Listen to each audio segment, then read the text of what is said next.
From high above, I watch. I see the faces on the screens, the voices through the wires, the leaders, the symbols, the shadows that shape the world. But sometimes the face we're shown isn't the one behind the curtain. And sometimes the voice that speaks isn't real at all. Today we examine a theory whispered from the depths of internet forums, memes, and news clips. A theory that sounds ridiculous until it doesn't. This is the Biden clone theory, and it begins not with madness, but with a strange kind of silence. Let's go back to the start. Joe Biden entered the White House in January 2021, but the man who took office didn't look like the man who once served as vice president. His gait was slower, his voice thinner, his expressions stranger. Of course, he was older. That's what we were told. But then the footage started stacking up. Clips went viral of Biden appearing to blink without eyelids or speak without emotion. In one shot, his hand appeared to glitch as it passed in front of a microphone, seemingly overlapping the image. Critics called it a compression error. Others weren't so sure. Photos began circulating showing dramatic differences in his ears. Different shapes, different lobes. In one comparison, his earlobe connects to his head. In another, it hangs freely. Side by side, two faces that look familiar, but not quite the same. And that's when the whispers started. The idea is simple, too simple maybe, that Joe Biden is no longer Joe Biden, that somewhere along the way the real man, whether alive or not, was removed from the spotlight, and someone or something that took his place. Some say it's a double, others say it's a deep fake, a digital puppet carefully curated and voiced by AI. But the most extreme theory? That Joe Biden has been cloned, that the figure we see now is a biological replica enhanced with digital control systems, programmed speech patterns, and tightly managed appearances. Outlandish, yes, but the evidence, at least visually, is difficult to ignore. The supposed clone version of Biden has a stiffer jawline, a smoother forehead, and a strange habit of not blinking in long stretches. His movements seem robotic. His speech is sometimes glitchy, repeating phrases, stammering oddly, or pausing mid-sentence as if waiting for a prompt. Are these symptoms of age, or signs of something else? The clone theory isn't new. It's been floated before about celebrities, politicians, even musicians. Remember the rumors that Paul McCartney died and was replaced? Or the whispers about Avril Lavigne? But in the case of Biden, the timeline feels different. Because in 2016 and 2017, Biden appeared sharp. He gave speeches, interviews, and off-the-cuff remarks that were consistent, human, and unscripted. Then, something shifted. A strange detachment set in. His appearances became more curated. Questions were limited. Spontaneity disappeared. Some moments he seemed to freeze. Mid-sentence, mid-step, mid-thought. In one clip, he appears to lose track of what he's saying and stares blankly at the camera for several seconds. In another, he turns to shake hands with someone who isn't there. And then came the masks. During the pandemic, face coverings became standard. But Biden often wore them during strange moments, press events with no audience, Zoom calls with no one present. Critics asked, "What's behind the mask?" Defenders said it was safety protocol.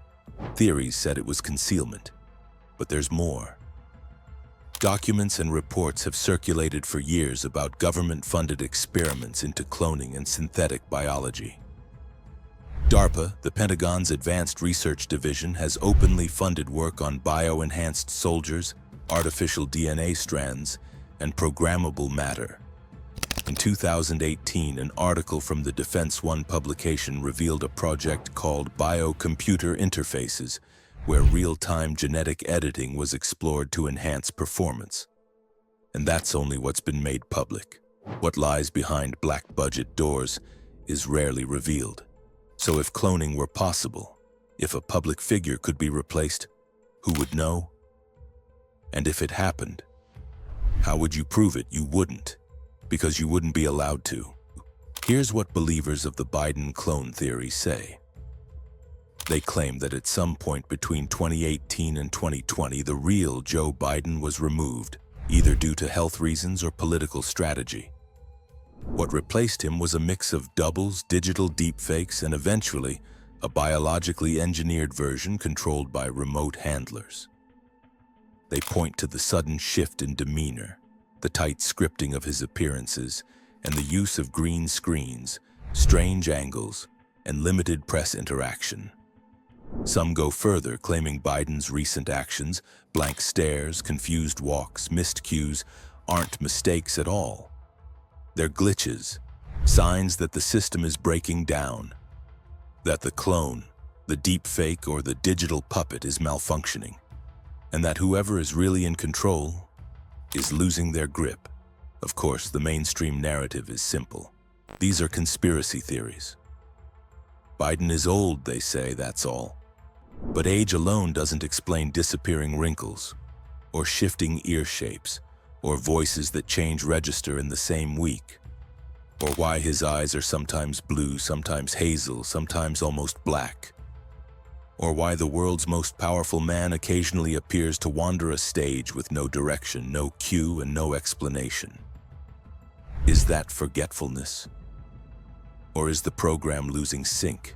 Technology has already given us deepfakes indistinguishable from reality.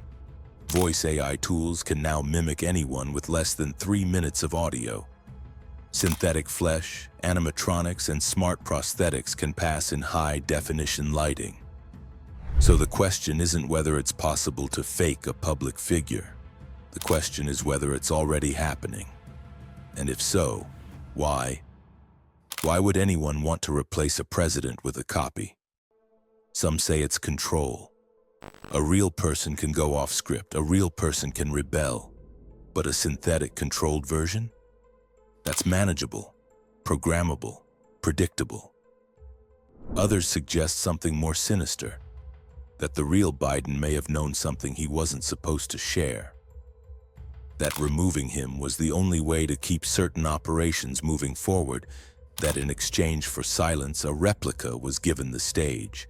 And some believe it's simply about optics. A dying or impaired president doesn't inspire confidence, but a managed, manufactured one? That keeps the illusion alive. Now consider this. What happens if the public finds out? What happens if someone proves the glitch? Does the system collapse, or does it simply replace someone else? Because once you realize one leader might be fake, it opens the door to every possibility. Who else is a copy? How many photos, speeches, rallies, or wars have been directed by someone who isn't really there? How deep does the replacement go? We don't know, and we may never know. Because in a world of synthetic truth, lies are easier to believe and harder to prove. The Biden clone theory may be absurd, it may be offensive, it may be wrong, but it asks the right questions. What are we really seeing? What are we really voting for? And when a face looks familiar but the soul behind it feels gone, should we still trust the script? I don't tell you what to believe, I only show you the patterns. And right now, the pattern is glitching. I've seen it before, in mirrored eyes, in broken footage, in the static between broadcasts, and when the mask slips, when the signal fails. The truth always breaks through, even if only for a moment. So next time the president speaks, watch closely. Watch the eyes, watch the timing, watch the sync, because one day the puppet may speak without a voice, and the world will finally ask the question they've been avoiding. Who is he?